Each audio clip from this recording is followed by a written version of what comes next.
Okay. Hello. So here's the thing. A lot of us don't realize how important not only our physical and mental health is connected to each other. So I just want to talk about that for a couple of minutes because here's the thing. I have a lot of girls that I talk with at work. We've all been through weird things. Life gets you down. It can be very depressing. Life right now, it can cause a lot of anxiety and anxiousness. So the reason that I am right and talking about this, I don't have very much time because I actually have a real job. I actually have to go to. I know that sounds horrible to say that. I know some of you are getting the privilege of working at home right now, but I don't have that privilege. But the thing that I really have noticed is that a lot of people are having trouble with relationships and things that are going on in their lives. It's not fair that things like that are going on, but you have to learn to find a stability point, and you have to learn to realize when a relationship is time to let go of, and time to keep, and time to fight for. Also, you cannot let it continue to weigh on you because if you do, then it'll start affecting you mentally, emotionally, and sometimes physically because you'll give up on eating healthy and working out and doing things that really helps your anxiety and stress levels more is the exercise because it gets your mind off yourself for just a little bit and it helps you to focus on something else. So I have for example, someone at work who's dated someone for over 6 years. They live in a completely different state, far away, and they keep telling her that they're going to come see her, and they make good money supposedly, but they never make the effort to come see her. So she's finally gotten at that point where she feels like giving up on the relationship.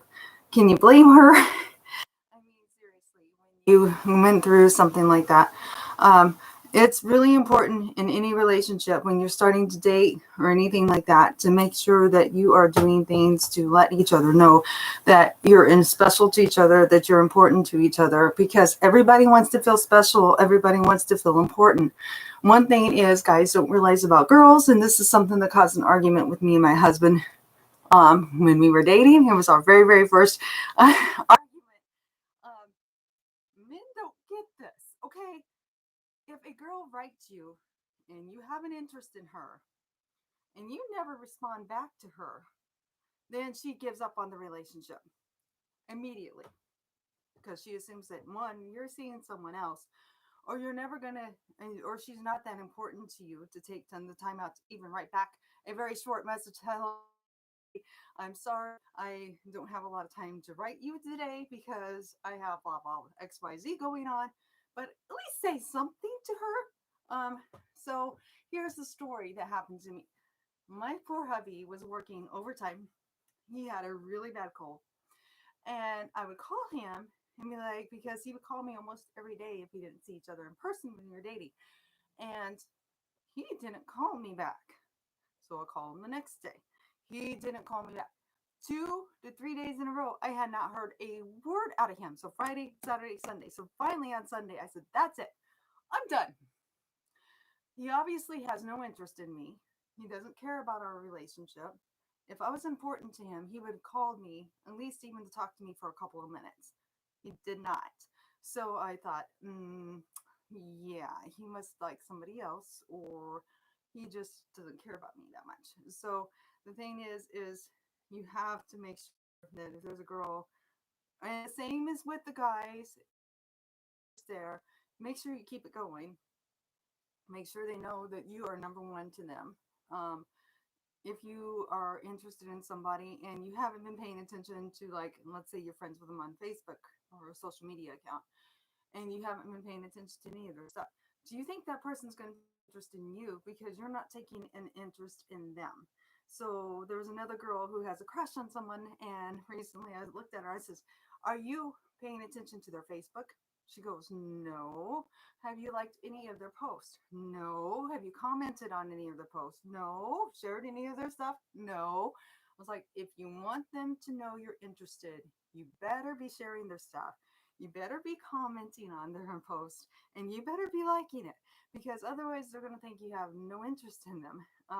That's the first thing that makes a person stand up and take notice that, hey, we have some things in common because they like some of the same things I do because they're liking my stuff and blah blah blah. So anyway, I feel like in this world and in this time, there's some people who have strict religions where you can't just walk away from a marriage or walk away from a relationship when it's gotten bad.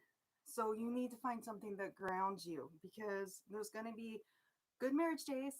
There's going to be bad marriage days. There's going to be bad marriage weeks, bad marriage months. It's just part of life. We're imperfect. Everybody handles situations and stress a little bit differently. And so sometimes it's hard when you live in the same household and you end up taking it out in ways that you shouldn't. So if you cannot just walk away, you need to find a way to ground yourself. So what is your hobbies? What do you enjoy doing? If it's for guys, it's working on cars, things like that. Make sure you're taking more time to spend on working on those cars, detailing those cars. Get your mind focused on taking care of that. For girls, do you like to knit? Do you like to sew? For me, it's my workouts. Everybody knows. You see my page. Um, put yourself in there to the point where you are so focused on your workouts and so driven towards that hobby of yours that anything and everything that's around you, any of the stresses just kind of melt away. And you want to get lost in them. Get lost in spending time with your pets, cuddling them, loving on them, because they always want attention and they like to be there for you. Um, so doing that also. Also, if you're religious, lots of praying, studying the Bible, things like that. Those things will help you stay grounded. So then if you're having a bad time in a relationship and it's causing you mental and emotional anguish, if you get lost in things like that, it will help you. Make sure to, when you are, like I said, dating, make sure the person knows you care about them. Please don't sit there and just pretend and lead them on. It is not fair. If you can tell that that person really has a genuine interest in you and you don't have, instead of snubbing them, tell them, let them know. So that way there is no question in their minds, because there's other fish in the sea. There's probably someone else that they've had a slight interest in as well, but because they've been investing so much time in trying to make a relationship grow with you, that they haven't been paying attention to that other relationship. So if you're realizing in some way, shape, or form that this is not for you, you need to let it go. You need to just let it go for your mental well-being, for your physical well-being, your emotional well-being. Don't continue to hold on to somebody that's one-sided or into a relationship that is one-sided. Um, it gets very hard if you are attached and you can't and don't have a way out, and you feel that your relationship has become one-sided. Um, it hurts so bad emotionally and mentally. Don't ever, when you have a chance, while you're still in that dating process, while you're still getting to know each other, you have a chance to run away, especially if you are in um, one of those in a religion where you can't just walk away. Make sure you're paying attention to the signs. Make sure that you know this is right. If there's anything there that makes you think that this may not work, it's time to let go and run away. Don't hold on to things. You deserve to be happy. You deserve to be stress free. You deserve to be with somebody who really truly loves you for who you are, who will always be there for you, that it will never be one sided. They will never intentionally do anything to hurt you. And if they do, they'll stop themselves before it gets too far. They'll make sure that you know how much you mean to them every day, every day in a relationship. You need to make sure you are feeding that relationship. Don't ever let it die, because you always have to say, tell that person you love them. Let them know you care about them. Never do anything to hurt them, not intentionally. There is a difference. You can tell when somebody is doing it on purpose or as to where it's a mistake. When it is on purpose, then that's a whole new world, because then that person feels like, okay, you just show me by your actions and your words that you really don't love me, that you're saying you do because you feel like you have to. So you never want to put yourself or your relationship in that position. So don't ever allow yourself to become in that position in the first place. Sometimes you don't see the warning signs, and then, but hopefully you do. Um, Exercising is great. It's a mental de-stressor. I just went to have my 6-month checkup and with my doctor, and I showed her my YouTube page and what I'm doing with the girls and how I'm helping them. And she says, even if you're just helping two people, just two people, I was telling her about the two girls that's been really faithful with working out with me and everything, and how they're changing and how they're seeing the changes. She says, you are a success if you only have, even if you just have two people. And she says, and because you're helping somebody, that is a success. And she says that because I am succeeding, she told me, do not stop. She says, because something about helping others takes your mind off yourself. So there's another key to get your mind off yourself, to help with your stress, your depression, anxiety. Find somebody you can help with something. I don't care if you're just helping them take the garbage out, or you're helping them walk the dog, or clean the house, or whatever it is, or just listening to them on the phone because they're stressed out and they need to vent to somebody. Whatever you have to do to help somebody, do it. Helping people helps relieve anxiety and stress. And praying and reading the Bible helps relieve anxiety and stress.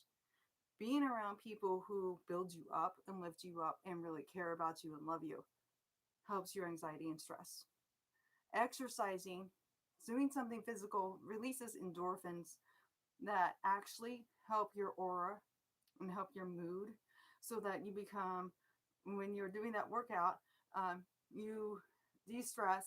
It kind of just helps release all that emotion, and you can de-stress. I've been known to actually bawl my eyes out during workouts because it relieves so much stress for me, because I was so upset or sad or mad or something about something, and I was able to release all of that stress because of my workout. So my doctor encouraged me because she says helping others and doing these exercises seem to be keeping grounded, and I'm doing the way I'm doing it.